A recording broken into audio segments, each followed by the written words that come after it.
Who says you can't eat pancakes and get lean? Huh? Get in here. This has been my go-to high-protein breakfast that keeps me full, satiated, and I feel like I'm not missing out on anything. I eat 200 grams of protein a day, 6 eggs every day, never skip egg day. Also had some salsa and avocado on top, and a Greek yogurt bowl with some protein powder mixed in there. Big high-protein breakfast sandwiches for the week. These have 40 grams of protein. Look at how fluffy that is.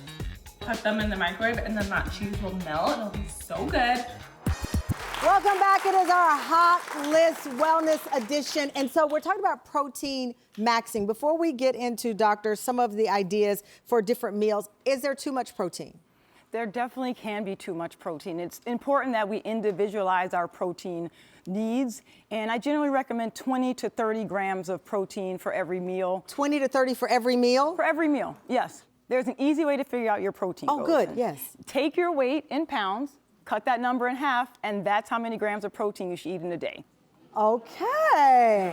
All right, that's what I'm talking about. Okay, so now take us through some breakfast ideas. Yeah, so breakfast is the meal we mostly tend to undereat protein. So here we have protein-enriched bagels, 2 of them, and each one has 15 grams of protein. Is that natural protein when it's enriched?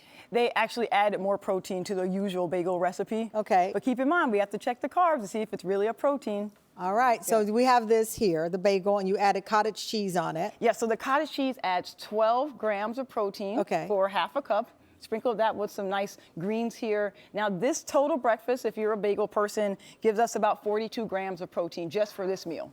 Okay, with a regular bagel, what would that be? Usually a regular bagel has about 64 grams of carbohydrates and maybe 3 grams of protein. Okay, that's interesting. Okay, so now we have cereal. I don't think protein when I think cereal, but this is a protein cereal, 13 grams of protein in it? Yes, I usually tell my patients avoid the entire aisle their cereal is because it's processed, because it's in a box. You heard me say, lots of I'm carbs. listening. But now we have some protein-rich options. So this protein cereal has 12 grams of protein for the bowl, and the protein milk that we're pouring on top of it also has 12 grams of protein. So this is 26 grams of protein with the milk and the protein cereal. I'm gonna do the cereal. All right, let's try it. All right, so try. It's really good. Oh, it's good. You like it? Yeah. Really chocolatey. And then if you're a coffee person, which I am, me too, you can add protein to the coffee. Now, do you add the protein to the coffee? Some coffees come with protein, but you usually need to add it. You add some of the whey protein to your coffee or some other version of protein to give it. And this cup of coffee has 10 grams of protein. Oh, this coffee does Yes. this 1 gram? Oh, wow. So let me ask you before we leave, natural protein like that you find in an egg or salmon versus some of the processed protein. What's your take on that while I sip this coffee? It's really best to try to make the first protein you eat in a day something natural. More on the end here. We're looking at our eggs, our cottage cheese, our yogurt, our meat, our fish, our animal proteins, because protein is intended to promote satiety. That's fullness. Helps give your muscles as much strength, and preservation of muscle we know is a big priority now.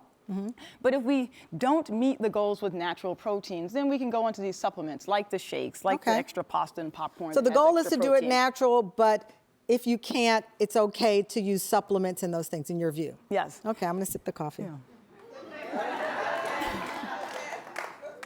It's really good.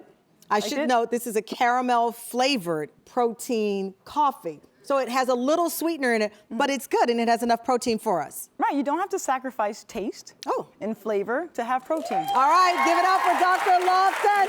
Protein Max, and it's on the hot list. We'll have our full list. We'll be right back. Go to our social media.